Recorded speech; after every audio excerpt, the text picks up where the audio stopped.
Astro Prasad viewers அனைவருக்கும் வணக்கம். நீங்கள் இன்னும் நம்ம சேனலை சப்ஸ்கிரைப் பண்ணலன்னா இப்போவே சப்ஸ்கிரைப் பண்ணிக்கோங்க. பக்கத்தில் இருக்கிற பெல் பட்டனையும் ப்ரெஸ் பண்ணி ஆல்னு செட் பண்ணி வச்சுக்கோங்க. அப்போ தான் நான் போட போகிற ஒரு வீடியோ உங்களால் ஈஸியாக பார்க்க முடியும். இந்த வீடியோவில் நம்ம என்ன பார்க்க போகிறோம் அப்படின்னு பார்த்திங்கன்னா, தனுசு ராசிக்கு 2025 ஜனவரி மாதம் எப்படி இருக்கும் அப்படின்றத பற்றி நம்ம இந்த வீடியோவில் பார்க்க போகிறோம். முதல்ல தனுசு ராசிக்காரர்கள் அனைவருக்குமே எனது இனிய புத்தாண்டு நல்வாழ்த்துக்கள். இது கொஞ்சம் லேட்டான வீடியோ தான், கொஞ்சம் மன்னிச்சிடுங்க. கண்டிப்பாக இதுக்கு மேலே வீடியோ கண்டினியூஸாக வரும், எல்லா ராசிக்கும் வரும்.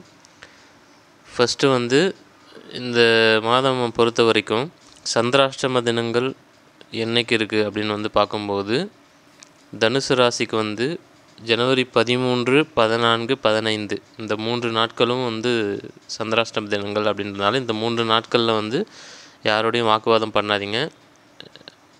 முக்கியமாக பயணங்கள் நிறைய மேற்கொள்ளாதீங்க. ஏன்னா அந்த 3 நாட்கள் கொஞ்சம் லீவு நாட்களாக இருக்கும். பொங்கல் அப்படின்றதுனால பொங்கல் திருநாட்கள் இருக்கும். போகி, பொங்கல், மாட்டுப்பொங்கல் இதெல்லாம் வர்றதுனால பார்த்திங்கன்னா அந்த 13, 14, 15 அந்த 3 நாட்கள் கொஞ்சம் ஜாக்கிரதையாக இருக்கிறது நல்லது. நிறைய ட்ராவல் பண்ண 2 விஷயம் தான். நிறைய ட்ராவல் பண்ணாதீங்க வண்டி வாகனத்தில். அதாவது முக்கியமாக பைக்கில் ட்ராவல் பண்ணாதீங்க. ஊருக்கு போகிறவங்கலாம் சிட்டிலேருந்து நேட்டிவில் போகிறவங்கலாம் வண்டி வாகனத்தில் ட்ராவல் பண்ணாதீங்க. அதாவது பைக்கில் ட்ராவல் பண்ணாதீங்க. கொஞ்சம் சேஃப்டியாக ட்ராவல் பண்ணுங்கள். 1. 2வது, ஊருக்கு போயிட்டு யார்ட்டையும் வாக்குவாதம் பஞ்சாயத்துலாம் பண்ணாதீங்க. யார்ட்டையும் பெருசாக வச்சுக்காதீங்க. என்னென்ற அளவுக்கு இருங்க. அந்த எதாவது பிரச்சனை வந்தாலும் லீட் பண்ணி கொண்டு போகாதீங்க. ஸோ இது 2 முக்கியம். ஃபஸ்ட்டு சந்திராஷ்டம தினங்கள் பார்த்துட்டோம். அடுத்தபடியாக இந்த மாதத்தோட கிரகநிலைகள் என்ன அப்படின்னு நம்ம பார்க்கும்போது, உங்களுக்கு சந்திரன், அதாவது சூரியன் உங்கள் ராசியிலே இருக்கக்கூடிய ஒரு காலகட்டம். அதாவது 9ஆம் அதிபதி ராசியிலே இருக்கக்கூடிய ஒரு காலகட்டம். 3ஆம் இடத்துல சனி, சுக்கிரன் சேர்ந்து இருக்கிற ஒரு காலகட்டம். இது 2மே ஒரு மிகப்பெரிய நல்ல விஷயம் அப்படின்னு சொல்லலாம். அடுத்தபடியாக ராகு 4ஆம் இடத்துல இருக்கிறதும் 6ஆம் இடத்துல குரு இருக்கிறதும் ஒன்றும் நல்ல செயல் கிடையாது. அடுத்தபடி 8ஆம் இடத்துல செவ்வாய் இருக்கிறதும் ஒரு நல்ல விஷயம் இல்லை. 10ல் கேது இருக்கிறதும் ஓகே தான், நல்லாயிருக்கும். ஸோ 12ல் புதன் அப்படின்றதும் நல்ல விஷயம் தான், ஒன்றும் தப்பு கிடையாது. ஸோ இந்த மாதிரி ஒரு கிரகநிலைகள் நம்ம பார்க்கும்போது எது எப்படி இருந்தாலும் சனி சாதகமாக இருக்குது அப்படின்றது தான் நீங்கள் மெயினாக பார்க்க வேண்டியது. சுக்கிரனோட சனி சேர்கிற காலகட்டம் எப்போவுமே யோகமான காலகட்டமாக அமையும். ஸோ அந்த வகையில் ஜனவரி மாதத்தை பொறுத்த வரைக்கும் சனி 20 டிகிரியில் இருந்தாலும் சுக்கிரன் அப்போ தான் 5 டிகிரியில் இருக்குது. ஸோ அப்போ என்ன ஆகும்னா, கரெக்டாக கிராஸ் பண்ணி முடியும் போது இந்த ஜனவரி மாதம் முடியும் அப்படின்னு சொல்லலாம். இது ஒரு சுகமான ஒரு காலகட்டம். ஜனவரி மாதத்தை பொறுத்த வரைக்கும் ஃபினான்ஷியலாக கொஞ்சம் நல்லா கொடுக்குற ஒரு காலகட்டமாக தனுசு ராசியை பொறுத்த வரைக்கும் இருக்கும். அதே மாதிரி நன்மைகள் அதிகமாக அனுபவிக்கக்கூடிய ஒரு நல்ல மாதமாக இருக்கும். 9ஆம் அதிபதி, பாக்கியஸ்தான அதிபதியாகிய சூரியன் உங்கள் ராசியிலே இருக்கிறதுனால உங்களுக்கு பார்த்திங்கன்னா சுயமரியாதை அதிகமாக பார்க்கக்கூடிய ஒரு காலகட்டமாக இருக்கும். ஜென்ரலாக தனுசு ராசியை பொறுத்த வரைக்கும் சுயமரியாதையாக இல்லை இன்னொருத்தருக்கு உதவுற மைண்டான்னு பார்த்திங்கன்னா இன்னொருத்தருக்கு உதவுற மைண்டு தான் அதிகமாக இருக்கும். ஓகேங்களா? ஆனால் இந்த டைம் பார்த்திங்கன்னா ஜனவரி மாதத்தை பொறுத்த வரைக்கும் உங்கள் சுயமரியாதை அதாவது யாராவது ஏதாவது சொல்லிட்டா திரும்பி கூட பார்க்காம போகிறது. ஓகேங்களா? ஸோ அவங்களை கண்டுக்காமல் போகிறது. ஸோ அந்த மாதிரி உங்களுக்கு நீங்கள் இம்பார்ட்டன்ஸ் கொடுக்கக்கூடிய ஒரு நல்ல ஒரு மாதமாக இருக்கும். அது எப்போவுமே தனுசு ராசிக்கு தேவைப்படுது அப்படின்னு சொல்லலாம். ஏன்னா நீங்கள் என்ன தான் இன்னொருத்தருக்கு தேடி தேடி தேடி உதவி பண்ணாலும் உங்களை யாரும் மதிக்க மாட்டாங்க. அதெல்லாம் ஞாபகத்தில் வச்சுக்கோங்க. ஓகேங்களா? ஸோ உதவி பண்ணுறது தப்பான்னு கேட்டிங்கன்னா அப்படி இல்லை. அதோட பலன்கள் எல்லாமே உங்களுக்கு வரவு வைக்கப்பட்டு புண்ணிய கணக்கில் சேரும்.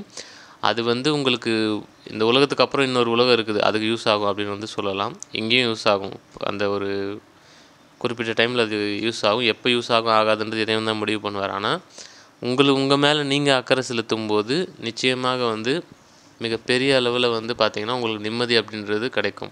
அதாவது உங்கள் ஃபோக்கஸ் எல்லாம் உங்கள் மேலே, உங்கள் உடம்பு மேலேயும், முக்கியமாக உங்கள் உடம்பு மேலேயும் உங்களுடைய வாழ்க்கை மேலே நீங்கள் வச்சுட்டு வரும்போது மிகப்பெரிய அளவில் நிம்மதியை நீங்கள் பார்ப்பீங்க. அது இன்னும் சுய கௌரவம் அப்படின்னு சொல்லுவாங்க. அந்த சுய கௌரவம் அப்படின்றது எல்லாமே பார்த்திங்கன்னா சூரியன் சம்மந்தப்பட்டது. கோபம் வேறு, கௌரவம் வேறு. அதாவது ரோஷம் வேறு, கோபம் வேறு. ஓகேங்களா? கோபம் செவ்வாய் தரக்கூடியது. ரோஷம் அப்படின்றது சூரியன் தரக்கூடியது. சூரியன் நல்லா இருந்தால் மட்டும்தான் அந்த அந்த கௌரவம் அப்படின்றத மெயின்டைன் பண்ணுவாங்க. இதே சூரியன் ரொம்ப அதிகமாக வலுத்தாலுமே பிரச்சனை. ஓகேங்களா. ரொம்ப கௌரவம் பார்ப்பாங்க, அதுவும் நல்லது இல்லை, அதுவும் தப்பு. எல்லாமே மீடியமாக இருக்கிறது தான் நல்லது. ஸோ இந்த டைமில் வந்து பார்த்திங்கன்னா சூரிய பகவான் வந்து வலுக்காமல் கரெக்டாக வந்து உங்கள் ராசியிலே வந்து உட்கார்றதுனால வந்து பார்த்திங்கன்னா உங்கள் மேலே உங்களுக்கு ஃபோக்கஸ் இருக்கும். யார் உங்களை மதிக்கிறாங்க, யார் உங்களை மதிக்கலை அப்படின்றத பிரித்து பார்க்கக்கூடிய ஒரு மனப்பக்குவம் ஜனவரி மாதம் உங்களுக்கு வரும். அடுத்தபடியாக வந்து ஃபினான்ஷியலாக செட்டில் ஆகாதவங்களாம் தனுசு ராசிக்காரர்கள் வந்து ஜனவரி மாதத்துலேருந்து செட்டில் ஆக ஆரம்பிப்பீங்க. ஏன்னா அடுத்து ஒரு 10 வருஷம் உங்களுக்கு 10 வருஷம் 13 வருஷம் நல்ல ஒரு காலகட்டம் இருக்கிறதுனால வந்து பார்த்திங்கன்னா மே மாதம் குரு பயிற்சியும் வருது, அது உங்களுக்கு தெரியும். மே மாதம் குரு பயிற்சி அப்படின்றது 6ஆம் இடம் ருணரோக சத்துருஸ்தானத்துலேருந்து மாறி 7ஆம் இடத்துக்கு மாறுறதுனால அந்த 6ஆம் இட வலு குறையுது. ஓகேங்களா. 6ஆம் இடம் இப்போ வலுத்து இருக்கிறதுனால உங்களுக்கு அந்த கடன் பிரச்சனைகள், ஒரு சில பேர் கடன் பிரச்சனைகள் இருக்கும்.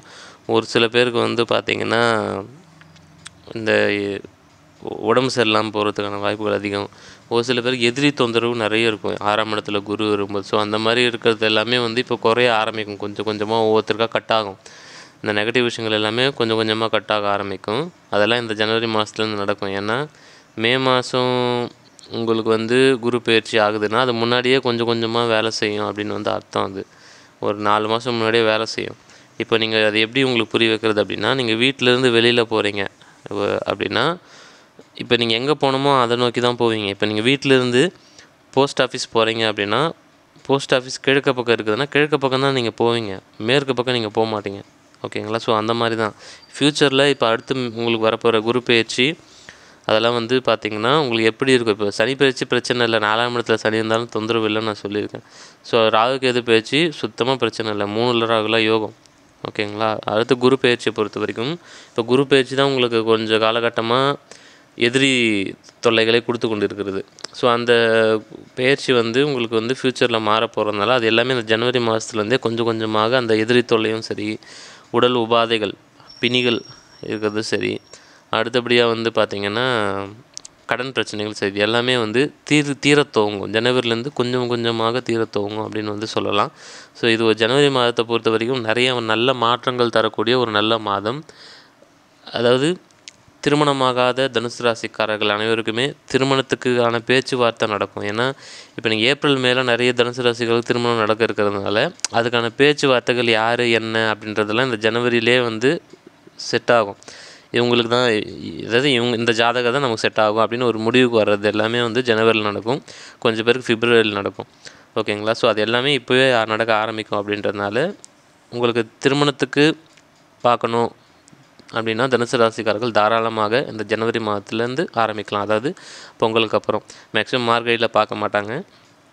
ஸோ பொங்கலுக்கு அப்புறம் இதை ஆரம்பித்து நீங்கள் பண்ணிங்கன்னா உங்களுக்கு திருமண வாழ்க்கை நல்லபடியாக அமையும் அப்படின்றதுல சந்தேகம் எதுவும் இல்லை. ஏன்னா எல்லா கிரகங்களும் சாதகமாக இருக்கிறதுனால ஜனவரி மாதத்தை பொறுத்த வரைக்கும் எல்லாத்துக்குமான ஆரம்பமாக இருக்கும். அதாவது நன்மைகள் நடக்கிறதுக்கு தேவையான விஷயங்கள் எல்லாமே உங்களுக்கு ஒரு ஆரம்பம் இருக்கும் இல்லையா, அந்த ஆரம்பம் எல்லாமே இந்த ஜனவரி மாதத்துலேருந்து தான் தனுசு ராசிக்காரர்களுக்கு நன்மைகள் நடக்க ஆரம்பிக்க போகுது. ஸோ நல்லபடியாக இருங்க, நல்லா இருங்க. ஸோ எல்லாத்தையுமே கண் திறந்து பார்த்து ஏனாத்தோன்னு இல்லாமல் கண் திறந்து பார்த்து எது பண்ணணும் எது பண்ண வேணாம் அப்படின்றத மட்டும் நீங்கள் கான்சன்ட்ரேட் பண்ணால் போதும், மற்றபடி எதுவும் தேவையில்லை. ஸோ வாழ்த்துக்கள். சப்ஸ்கிரைப் பண்ணாமல் பார்க்குற நண்பர்கள் சப்ஸ்கிரைப் பண்ணிக்கோங்க. இந்த வீடியோ உங்கள் நண்பர்கள் அனைவருக்கும் ஷேர் பண்ணுங்கள்.